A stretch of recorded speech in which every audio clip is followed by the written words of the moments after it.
Assalamualaikum warahmatullahi wabarakatuh. Pada kesempatan kali ini kita bertemu dalam mata kuliah praktik komputer statistik. Oke, baik. Pada kesempatan kali ini kita akan belajar mengenai uji regresi. Ya, kita buka SPSS kita.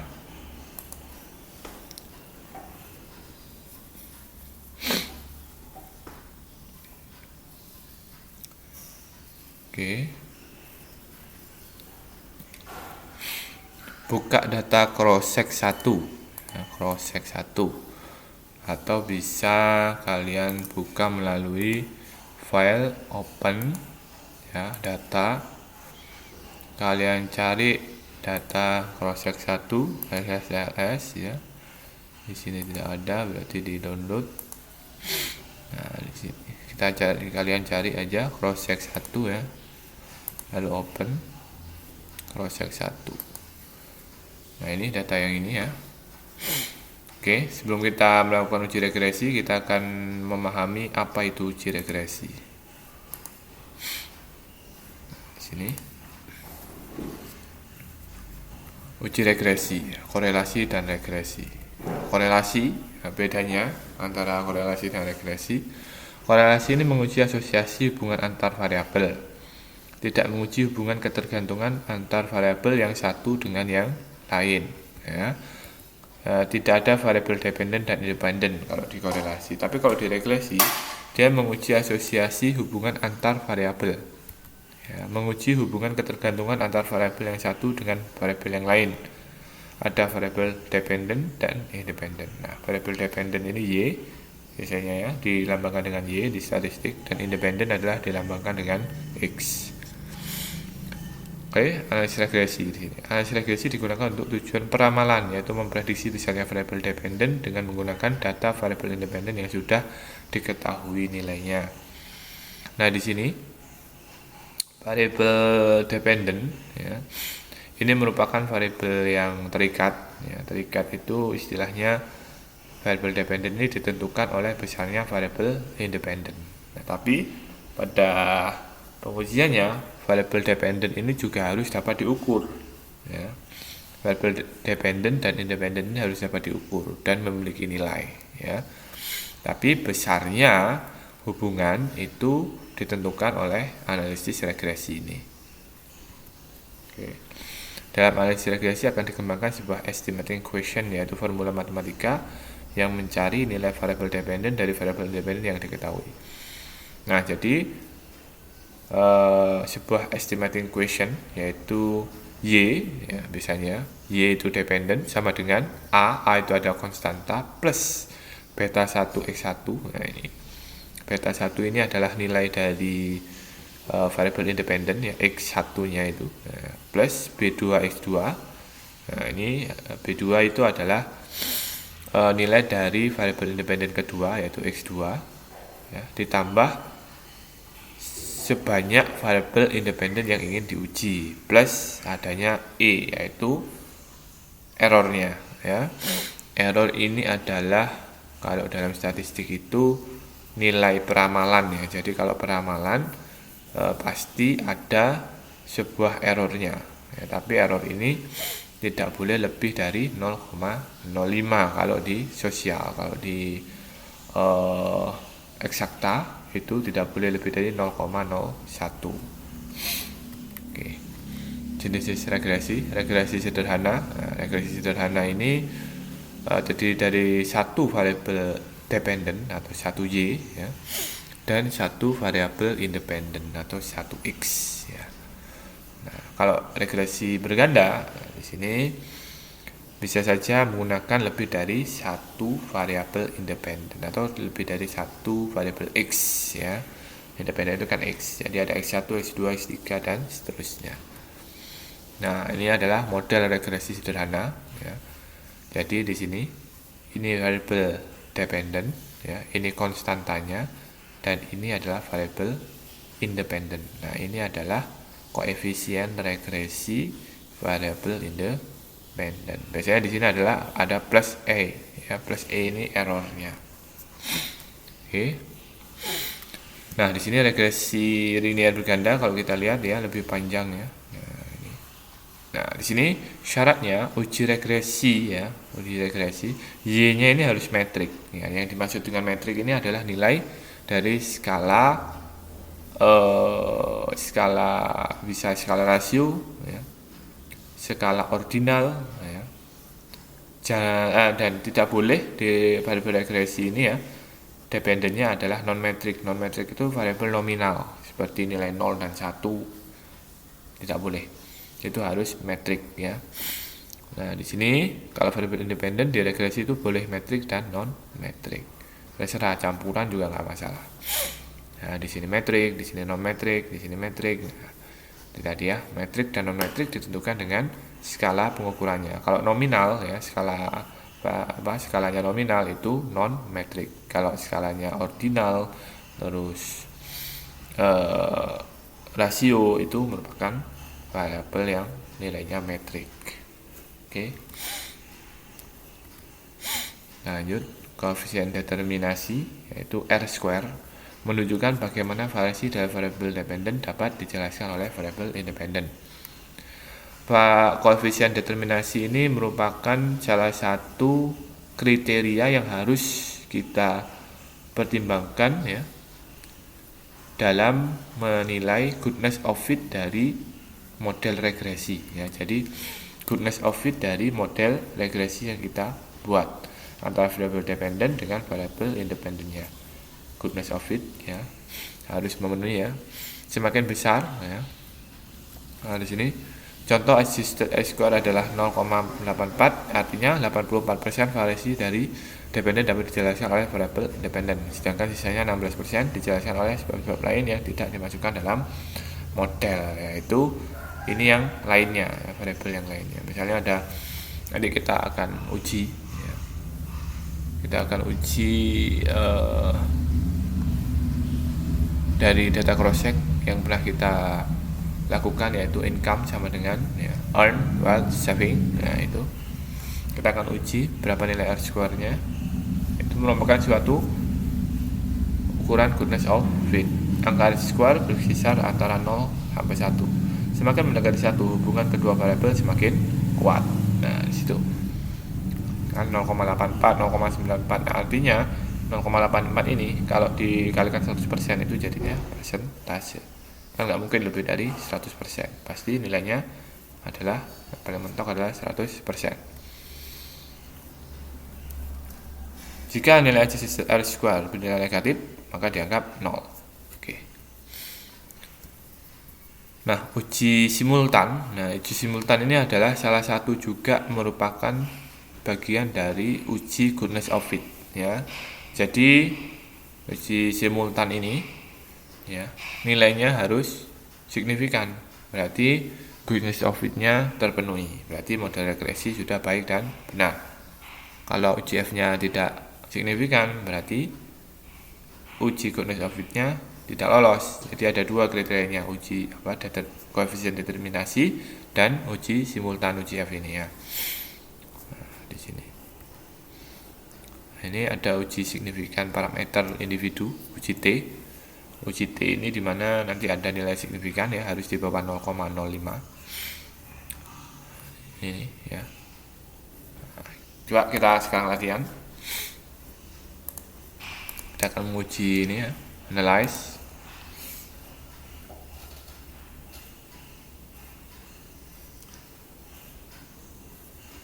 Regression, linear. Kita cari income, kita masukkan ke dependent, lalu size ya, size dulu, size, earn, wealth, saving. Ini enter ya, metodenya ada enter, lalu kita klik OK. Nah, di sini kita lihat adjusted R² ya adalah di sini 0,807 ya. Atau ya, kalau dikali 100% adalah 80,7%. Ya. Berarti goodness of fit-nya itu adalah 80,7%, itu dijelaskan oleh variabel yang ada di penelitian, yaitu size, earn, wealth, saving ya. Dan sebesar 29, enggak sampai ya, 19,3% ya. 19,3% itu dijelaskan oleh variabel lain selain size, earn, wealth, saving ya, gitu. Oke, kita lihat UCF-nya di ANOVA. UCF-nya adalah signifikan ya. Berarti goodness of fit-nya terpenuhi lagi, yaitu uji signifikannya F ya, simultannya goodness of fit-nya bahwa harus di bawah 0,05. Nah, di sini berarti model regresi yaitu income sama dengan size, earn, wealth, saving itu terpenuhi ya, goodness of fit-nya begitu. Karena nilai F-nya signifikan ya, kurang dari 0,05. Baik, kita akan lihat di sini.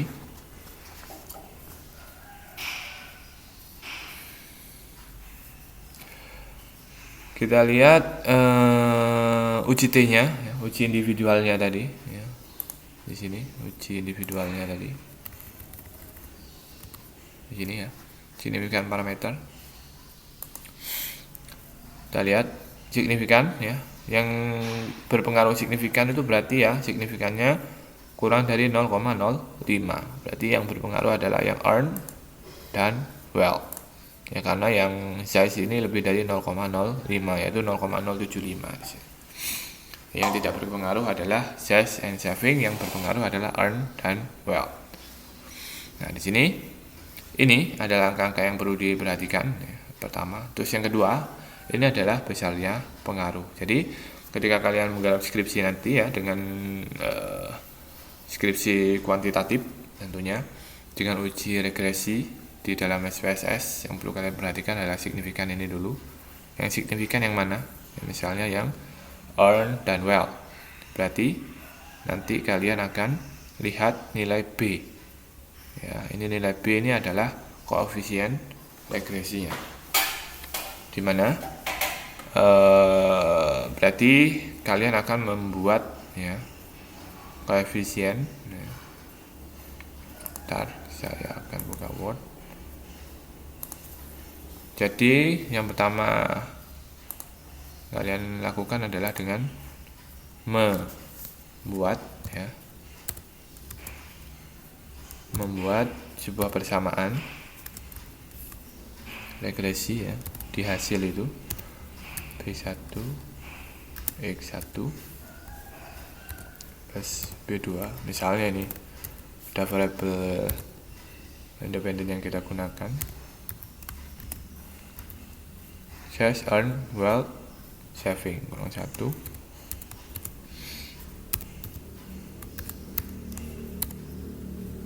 Nah, di sini ya persamaan secara umum ya, di sini adalah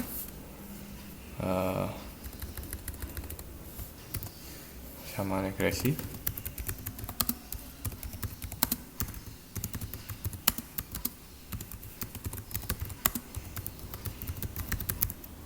Oke. Nah, lalu Y-nya adalah income sama dengan A plus B1. Nah, B1 nya X1 nya tadi size ya, plus B2. B2 nya adalah earn plus B3 kalikan B3 nya tadi adalah wealth plus B4 saving plus error. Nah, ini adalah persamaan regresi saat ini yang dilakukan. Nah, kita isikan nilainya ya. nilainya, berarti income ya, sama dengan, nah di sini adalah konstantanya, ini adalah 3 ya. Ini adalah 3,848 ya. Harus ditulis ulang ya kalau di dalam skripsi nanti. B1 nya ini adalah minus ya, di sini minus. B1 nya size ya, minus, jadi tandanya bukan plus, kita ganti minus 0,302 size plus B3 nya adalah earns di sini 0,840 earns ditambah 0,059 wealth plus B4 nya adalah 0,009 saving. Nah ini adalah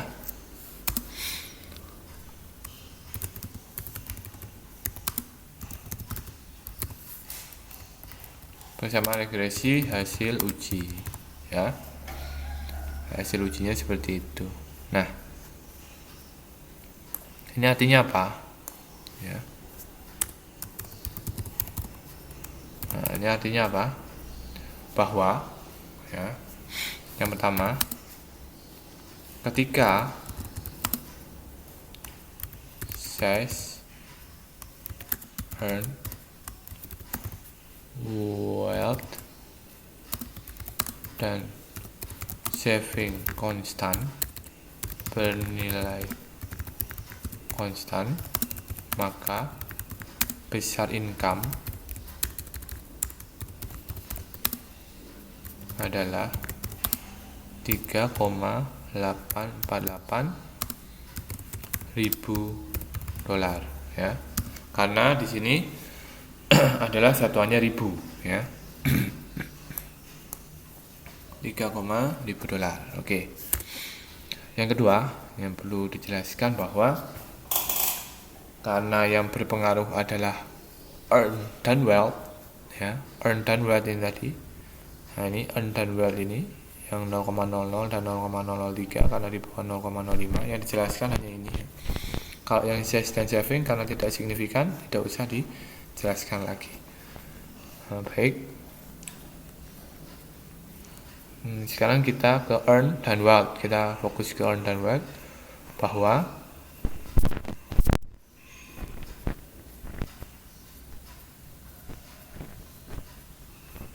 nah, di sini kita lihat earn, di sini earn ini gaji ya, sepertinya pendapatan. Itu artinya adalah setiap kenaikan ya gaji sebesar 1.000 dolar, maka akan meningkatkan pendapatan sebesar 0,840 dolar, ribu dolar ya. Di sini ingat gaji ini adalah earns dan pendapatan sini adalah income.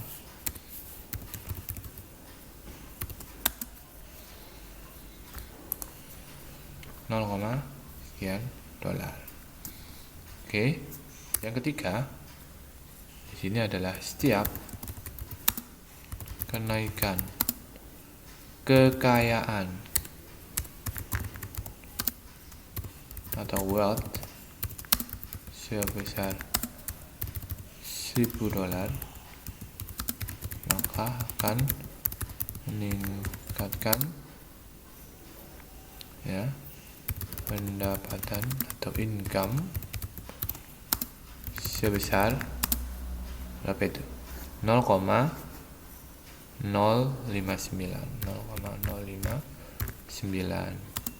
ribu dolar. Oke. Jadi penjelasannya begitu ya. Jadi yang tidak signifikan tidak perlu dijelaskan. Oke. Baik. Hanya ini ya yang diperhatikan dalam uji regresi. Yang pertama adalah goodness of fit-nya, yaitu adjusted R-square. Ini semakin mendekati 1 semakin baik. Lalu uji F ya, simultan ya. Ini harus signifikan ya, sehingga menghasilkan goodness of fit yang baik. Lalu yang terakhir adalah hasil uji regresi. Nah, ini nilai signifikan ini harus di bawah 0,05 ya. Dan lalu dijelaskan menggunakan seperti ini nanti deskripsi kalian. Ini yang persamaan regresi secara umum, regresi linear berganda secara umum. Ini adalah persamaan regresi linear berganda yang sedang dilakukan. Di sini adalah hasil uji regresi linear berganda. Lalu di sini dijelaskan. Oke, baik, pertemuan kali ini cukup sekian. Saya akhiri. Wassalamualaikum warahmatullahi wabarakatuh.